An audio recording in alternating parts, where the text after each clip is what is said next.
நாம் இந்த வீடியோவில் PHP யூஸ் பண்ணி எப்படி while loop எழுதுறது அப்படின்னு பார்ப்போம். PHP ஒரு server side scripting language. So நம்மளுடைய சிஸ்டமில் ஒரு சர்வர் இன்ஸ்டால் பண்ணியிருக்கோம். நான் எக்ஸாம் சர்வர் இன்ஸ்டால் பண்ணி சர்வரை ஸ்டார்ட் பண்ணிட்டேன். இந்த இடத்துல நான் ஸ்டார்ட் பண்ண முன்னாடி ஸ்டார்ட்னு பட்டன் இருக்கும். ஸ்டார்ட் பண்ணனால இப்போ அது ஸ்டாப்னு மாறி இருக்குது. ஸ்டார்ட் பண்ணி முடித்த உடனே நான் PHP ப்ரோக்ராமை சாதாரண நோட் பேடில் தான் எழுத போகிறேன். ஃபஸ்ட்டு எப்பயுமே PHP இப்படி தான் ஸ்டார்ட் பண்ணேன். Question mark PHP. இந்த PHPன்னு எழுதாமல் வெறுமனே இப்படி கொஷின் மார்க்கோட நிப்பாட்டினாலும் எழுதலாம். அதை ஷார்ட் டேக் அப்படின்னு சொல்லுவாங்க. இதை PHP.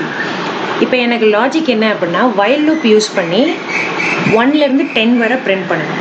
PHPயில் வேரியபிள் எப்பயுமே டாலர் சைனில் தான் ஸ்டார்ட் ஆகணும். ஸோ எனக்கு 1லேருந்து 10 வரை. அப்போ ஸ்டார்டிங் வேல்யூ நான் 1ன்னு கொடுத்துட்டேன்.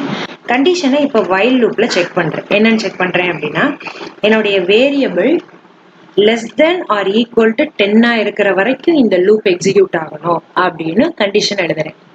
அப்படி இந்த கண்டிஷன் ட்ரூவாக இருந்துச்சுன்னா எனக்கு என்ன பிரிண்ட் பண்ணணும்? ஐயோட வேல்யூவை பிரிண்ட் பண்ணணும். இப்போ இந்த ஐயில் தான் 1 2 3 4 5ன்னு இருக்க போகுது. அதனால ஐயோட வேல்யூவை பிரிண்ட் பண்ணணும். அப்புறம் ஒரு தடவை தான் எனக்கு 1ன்றது பிரிண்ட் ஆகும். ஃபர்ஸ்ட்ல கண்டிஷன் பாருங்க, 1 less than or equal to 10 condition true. அப்போ எனக்கு while loopல எழுதின ஸ்டேட்மெண்ட் பிரிண்ட் ஆகும்.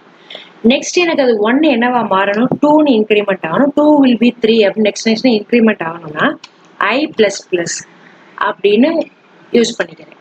while க்ளோஸ் பண்ணுறேன், PHPயை க்ளோஸ் பண்ணுறேன். இந்த PHP ப்ரோக்ராமை எப்பயுமே சர்வருக்குள்ளே தான் சேவ் பண்ணணும். Ctrl+S கொடுங்க. எதில் சேவ் பண்ணணும் அப்படின்னா எக்ஸாம்பிள்ன்ற ஃபோல்டருக்குள்ளே htdocs. இந்த எக்ஸாம்பிள் ஃபோல்டர் சிக்குள்ளே நம்ம இன்ஸ்டால் பண்ணும்போது ஃபோல்டர் இருக்கும். அந்த எக்ஸாம்பிள் ஃபோல்டருக்குள்ளே htdocsக்குள்ளே பிரிண்ட் பண்ணணும். இப்போ நான் சேவ் பண்ணுற ப்ரோக்ராமு while ப்ரோக்ராம். ஸோ அதனால் நான் ஏற்கனவே while சேவ் பண்ணிக்கிறதுனால வேற ஒரு பேர் WHன்னு கொடுத்துக்கிறேன். டாட் ஃபைலோட எக்ஸ்டென்ஷன் .php கொடுத்துட்டு கீழே ஆல் ஃபைல்ஸ் அப்படின்றத சேஞ்ச் பண்ணிட்டு சேவ் அப்படின்னு கொடுத்துறேன். இந்த ப்ரோக்ராமை எப்படி ரன் பண்ணணும் அப்படின்னா ப்ரௌசரில் போய்கிட்டு இங்கே மேலே இந்த அட்ரஸ் பாரில் லோக்கல் ஹோஸ்ட் / ஃபைலோடைய பேர் WHன்னு கொடுத்துருக்கேன். .phpன்னு எக்ஸ்டென்ஷனோட கொடுத்து சேவ் பண்ண எக்ஸ்டென்ஷனோட கொடுத்து என்டர் கொடுத்தா இங்கே ரன் ஆகும். எனக்கு 1லேருந்து 10 வரைக்கும் வரிசையாக பிரிண்ட் ஆயிடுச்சு. இப்போ எனக்கு இது எப்படி பிரிண்ட் ஆகணும் அப்படின்னா 1 by 1 பிரிண்ட் ஆகணும். ஸோ அதனால இந்த ஐ பக்கத்தில் நான் என்ன பண்ணிக்கிறேன் அப்படின்னா பிரேக் டேக் கொடுத்துக்கிறேன். பிரேக் டேக் கொடுத்துட்டு ப்ரோக்ராமை சேவ் பண்ணிட்டு இப்போ ப்ரௌசருக்குள்ளே போயிட்டு F5 கொடுத்தா ரெஃப்ரெஷ் ஆயிடும். இந்த இடத்துல என்ன சின்டாக்ஸ் டபுள் கோட் ஸ்ட்ரிங்னு காட்டுது. இப்போ நான் இந்த டபுள் கோட்ஸை பின்னாடி இந்த ஐயோட சேர்த்து போட்டுக்கிறேன்.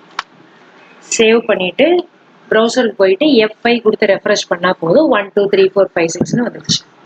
இப்போ எனக்கு இதுக்கு நான் வந்துட்டு எம்பர்டு பண்ணணும்னாலும் பண்ணிக்கலாம். HTML யூஸ் பண்ணி இந்த HTML டேகு இப்போ பாடி டேக்ல வந்துட்டு BG கலர் செட் பண்ணிக்கலாம். BG கலர் நான் இப்போ வந்துட்டு பிங்க் அப்படின்னு கொடுக்குறேன். அதுக்கப்புறம் PHPயை ஸ்டார்ட் பண்ணுறேன். இப்போ நான் எழுதுனதே வந்துட்டு எனக்கு இந்த இது H1 டேக்ல நல்லா போல்டாக வரணும்னு நினைக்கிறேன். அப்போ நான் என்ன பண்ணிக்கலாம், இங்கே H1 டேக் அப்படின்னு போட்டுக்கலாம். இந்த பிரேக்குக்கு அப்புறம் H1 டேகை க்ளோஸ் பண்ணிடலாம். கடைசியாக வந்துட்டு PHP க்ளோஸ் ஆனதுக்கு அப்புறமா பாடி டேகையும் HTMLையும் க்ளோஸ் பண்ணிக்கலாம். பாடி டேக் அடுத்து HTML க்ளோஸ் பண்ணிக்கலாம். இந்த ப்ரோக்ராமை சேவ் பண்ணி ப்ரௌசரில் ரெஃப்ரெஷ் F5 ப்ரெஸ் பண்ணால் போதும். பேக்ரவுண்டு போல்டு செட் பண்ணது வந்துருச்சு. 1 by 1 வரணுன்றதுக்காக பிரேக் டேக் கொடுத்தது வந்துருச்சு. நான் எனக்கு H1 டேக் நல்லா ஹெட்டிங்கில் போல்டாக வரணும்னு கொடுத்தேன் H1 டேக். அதனால எனக்கு நம்பர்ஸ் எல்லாம் போல்டாக வந்துருச்சு. இந்த மாதிரி நமக்கு தேவையான எதுனாலும் கஸ்டமைஸ் பண்ணிக்கலாம். Thanks for watching. Hope you all love this video.